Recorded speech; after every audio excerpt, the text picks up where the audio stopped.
नमस्कार दोस्तों, हम मौजूद हैं लखनऊ के दुबग्गा में, जहां से आज दिल दहला देने वाली खबर सामने आई। आप देख सकते हैं यहाँ सब कुर्सियाँ वगैरह पड़ी हैं। एक खबर आई कि निधि नाम की लड़की को सूफियान नाम के लड़के ने छत से ढकेल दिया, चौथी मंजिल से, जहां से गिरने के बाद उसकी जान चली गई।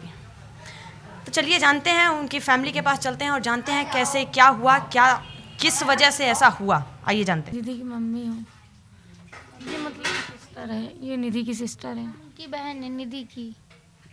मतलब कैसे क्या मामला था, कुछ आप बताएं। 15-20 दिन से वो लड़का मेरी बहन को बहुत परेशान करता था। वो पार्लर जाती, उसके पीछे पीछे वो लड़का जाता था, उसको शादी के लिए फोर्स करता था। कहता था अपना मज़हब बदलो, हमसे शादी नहीं करोगे तुमको मार डालेंगे, हमसे बात नहीं करोगे तुम्हारे घर वालों को मार डालेंगे। सोमवार की शाम को मेरे मामा गए थे मेरी बहन को पार्लर लेने 5 बजे। वो लड़का पार्लर के पास खड़ा था। वो लड़का, मेरे मामा ने जैसे उस लड़के को देखा, वो लड़का तुरंत मेरे मामा को देख के भाग गया। मेरे मामा ने उसको पकड़ने की कोशिश भी की, लेकिन वो लड़का भाग गया।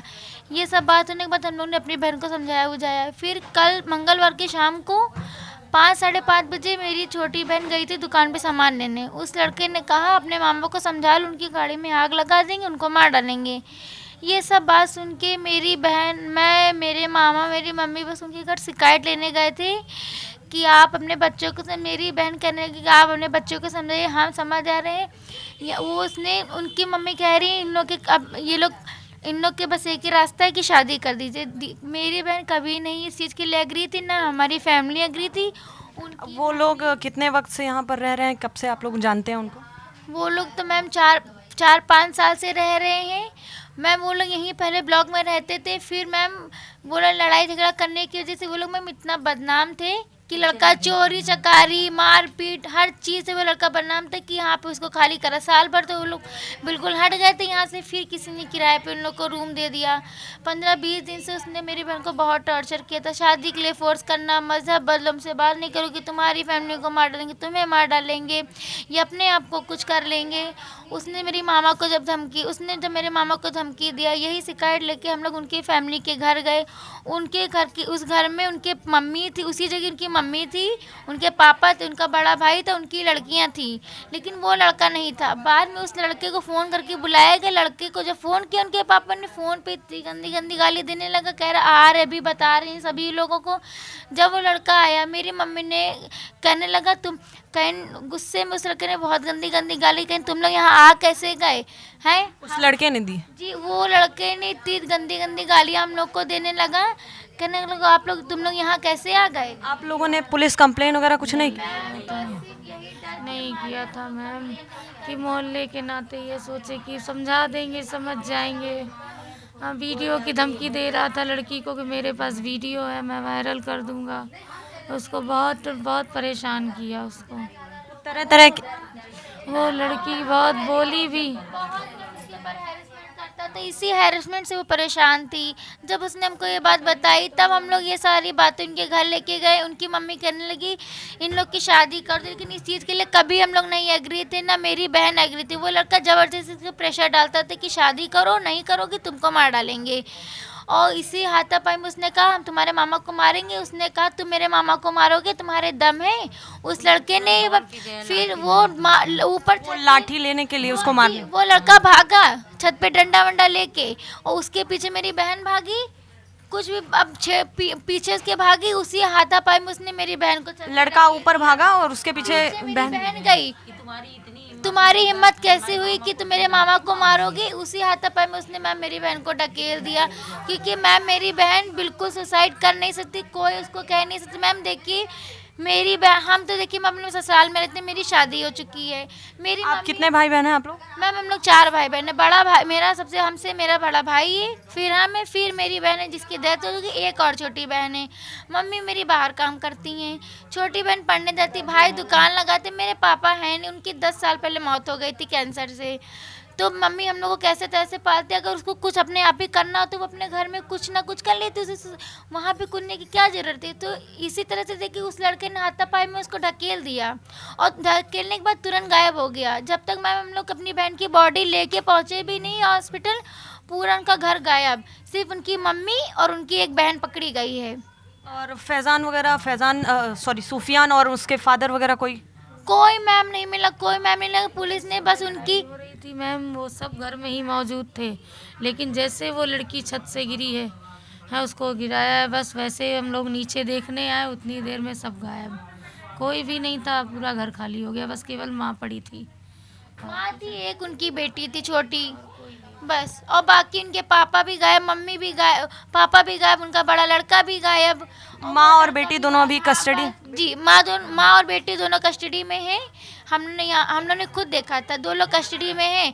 लड़का भी फरार, बड़ा भाई भी फरार, उनके पापा भी फरार। मैम बस हम लोग यही चाहते हैं मेरी बहन को इंसाफ मिले, लड़के को कड़ी से कड़ी सजा दी, जिसको फांसी का फंदा दिया जाए, उनके पूरे परिवार को जेल की चक्की पिसाई जाए, कभी वो लोग छूटे नहीं। जितना मैम उन्होंने मेरी बहन को तड़पाया है ना, ऐसा वो लोग तड़पे। मैम किस सदमे से हम लोग गुजरे, आप खुद समझ सकती हो, आप एक लड़की, आप खुद समझ सकती हो। बस मैम हम लोग चाहते कि मेरी बहन को इंसाफ मिले।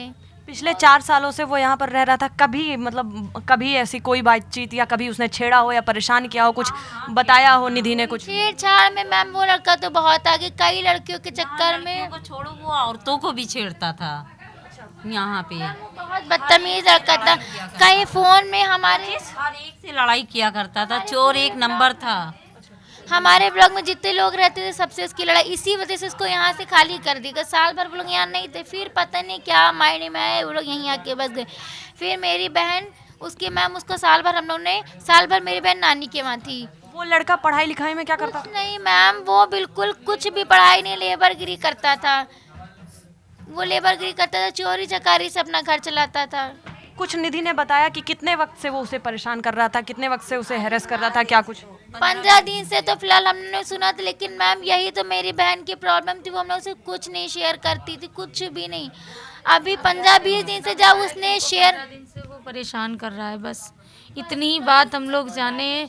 तभी मैंने उसके घर हम लोग कंप्लेंट शिकायत लेके गए कि मतलब आप भाई अपने लड़के को समझाइए। वो उसने भी बस जिस दिन हम लोगों को ये बात कल परसों पता चली, कल ऐसा हादसा हो गया वहाँ पे। वहाँ कहाँ शिकायत ना करने जाती तो ये बात ना होती। कल कितने बजे, किस वक्त?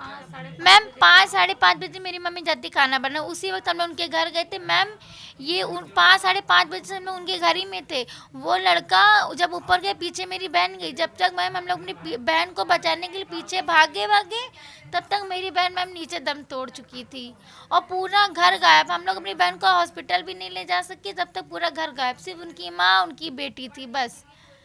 मैम बस हम चाहते हैं मेरी बहन को इंसाफ मिले, बस आपसे बस यही आप लोगों से प्रार्थना है, योगी जी सर से, मोदी सर से, बस यही रहता है कि मेरी बहन को इंसाफ मिले, बस उसको फांसी का फंदा दिया जाए और पूरे परिवार को ऐसे लपेट दिखाया जाए कि इसको फांसी की सजा बोली गई है। जैसे मैम मेरी बहन, क्या आप मानती हैं ये लव जिहाद का मामला था? मैम अब हम इतना नहीं बता सकते, इन सब चीज़ों का मैम हमें भी आइडिया नहीं है मैम। ये अभी आप सुन रहे थे निधि की बहन को, ये निधि का घर है, आप देख सकते हैं। ये जो भी चीज़ें थी उन्होंने खुल के बताई आपको। अब देखना ये है इस मामले में सरकार क्या करती है। ये सब पड़ोसी हैं, आप लोग पड़ोसी हैं, आसपास रहते हैं, आप क्या कहेंगे सर? क्या? अरे ये जो हुआ बहुत गलत हुआ, लड़की बहुत सीधी थी। जी जी। और सूफियान? उसके बारे में क्या कहा जाए? अरे वो नशेड़ी था एकदम, एक नंबर का, ड्रग्स वगैरह सब लेता था और आए दिन झगड़ा करता था, हर किसी से झगड़ा करता था। वो अगर सही होता तो ये कांड ना करता। और यहाँ गलत तो इस घर को ठहराया जा रहा है, लड़कियों की गलती कभी नहीं होती। निधि को वो लड़का परेशान करता था, ब्लैकमेल करता था, हम आपकी फ़ोटो पोस्ट करेंगे, जो भी हमें नहीं पता। एक्चुअली हम यहाँ पे नहीं रहते थे, बाद में हम लोगों को पता चला कि निधि को उसने धक्का मार के गिरा दिया हाथापाई में। आपको कब पता चला ये बात? ये कल हमें शाम को पता चला, शाम को फ़ोन गया हमारे पास, घर पे थे हम अपने। जब निधि सूफियान से बातचीत नहीं करती थी या कुछ? वो बातचीत नहीं करती थी, 15 दिन से 20 दिन से वो उसे परेशान करता था। उसको हम लोग पार्लर सीखने के लिए भेजते थे, वहाँ पे जाता था, आगे पीछे मेरे भाई ने देखा तो भाई मेरा कंप्लेन लेके गया था, इसी की वजह से लड़ाई हो गई थी। आप लोगों ने पुलिस कंप्लेन करने की कोशिश? हम लोगों की यही गलती थी कि हम लोग सोचे बच्चे हैं, समझ जाएंगे। हम लोगों को नहीं पता था ना कि इतना बड़ा केस हो जाएगा एक्चुअली। सूफियान कैसा लड़का था सर? सूफियान यहाँ का सबसे निकम्मा लड़का था। वो लड़कियों को छेड़ना, जुआ खेलना, सिगरेट गांजा बेचना, उसके जितने बुरे काम थे सब वो करता था। आपका दोस्त या आपसे कभी बातचीत हुई है नहीं नहीं, उससे मेरी बात कभी नहीं होती थी। बस केवल यही देखते थे, जो होता था यही देखते थे, बाकी उससे मेरी बातचीत नहीं होती थी कभी। क्या इस निधि और सोफियान के बारे में कुछ ऐसा था कि मतलब कभी भी ऐसा लगा हो या कुछ कि ऐसा खतरा है मेरी बेटी को? परेशान करता था पहले, बीच में बताई भी थी वो, लेकिन फिर हम लोगों ने सोचा इतना नॉर्मल है, किसी ने कुछ ज़्यादा ध्यान नहीं दिया उस पर। कुछ क्या करता था वो कि ऐसे ही घूमता रहता था, लड़कियों को परेशान करता था? घूमना और क्या है, वो लेबर ओबर यही काम करता था, गांजा वांजा बेचना, यही 2-4 काम है उसके पास बस। आते जाते लड़कियों को, बहनों बेटियों को सबको परेशान। बस उनके पास और काम ही पूरा दिन, और बस यही करना था उनको, जुआ खेलना, यही सब। इस बिल्डिंग के तीसरे माले पर सोफियान रहता था, जो कि अभी फरार हैं, जिसकी माता और बहन पकड़ी गई हैं। बाकी पूरा परिवार, भाई, पिता सब फरार हैं। ये वो आप देख सकते हैं, ये चौथे मंजिल से निधि गिरी थी। इस बाइक पर गिरी थी जिसके अभी भी ब्लड स्पॉट्स अभी भी मौजूद हैं। चौथे मंजिल से गिरने के बावजूद, अमूमन देखा जाता है कि चौथे मंजिल से गिरने के बाद हड्डियां टूटती हैं, हाथ पैर में चोट आती है, लेकिन यहाँ पर लगता है कि निधि के सिर पे काफ़ी गहरी चोट आई, जिसकी वजह से उसकी डेथ हो गई। ये घर आप देख सकते हैं, ये सूफियान का घर है, जहाँ से सूफियान की मम्मी और सूफियान की बहन पकड़ी गई है। और घर में लाइट अभी भी जल रही है। नीचे से अगर हम देखें तो कुछ कपड़े मौजूद हैं। आनन फानन में कहा जा रहा है कि सूफियान और उसके पिता भाग गए हैं। खैर, ये घर है, इसी की ऊपर चौथी मंजिल से निधि को नीचे गिराया गया, जिसके बाद निधि ने दम तोड़ दिया। आपने अभी निधि की माँ को सुना, निधि की बहन को सुना, उसके अड़ोसियों पड़ोसियों को सुना, सूफियान का घर देखा, कहाँ से निधि को गिराया गया नीचे, वो सब आपने देखा, कहाँ पर गिरी, वो सब कुछ देखा आपने। लेकिन मुझे पूछना आखिर में ये है सरकार से कि आखिर कब तक ऐसा होता रहेगा। अभी कुछ वक्त पहले एक खबर आई थी कि 35 टुकड़े कर करके रेफ्रिजरेटर में रखा गया, फिर उसको एक एक करके फेंका जा रहा था। 6 महीने तक वो लाश फ्रिज में थी। 6 महीने से कहाँ थी पुलिस, कहाँ थी सरकार? क्या सरकार को खबर नहीं थी? उसमें बताया जा रहा था 2.5 महीने पे श्रद्धा के पिताजी ने पुलिस में कंप्लेंट कर दी थी, फिर भी 3.5 महीने 4 महीने पुलिस को लगे केस को सॉल्व करने में। अब इस केस को सॉल्व करने में कितना वक्त लगेगा पुलिस को, और क्यों केस हो जाने के बाद पुलिस को पता चलता है? क्या ऐसे लोगों पर, जैसा बताया जा रहा था कि सूफियान चोर था, इधर उधर लोगों को परेशान करता रहता था, उसको उसको कोई घर नहीं देता था किराए पे, किसी ने बड़ी मुश्किल से दिया भी तो उसके बाद ऐसा कांड हो गया। क्यों इतने वक्त का इंतजार करना पड़ रहा है? ऐसे लोग क्यों खुलेआम घूम रहे हैं ये कांड करने के लिए? इस वीडियो को लाइक करने के लिए नहीं बोलेंगे, लेकिन अगर पसंद आई हो तो हर इंसान तक शेयर कीजिए, जिससे लोगों की आंखें खुले। धन्यवाद।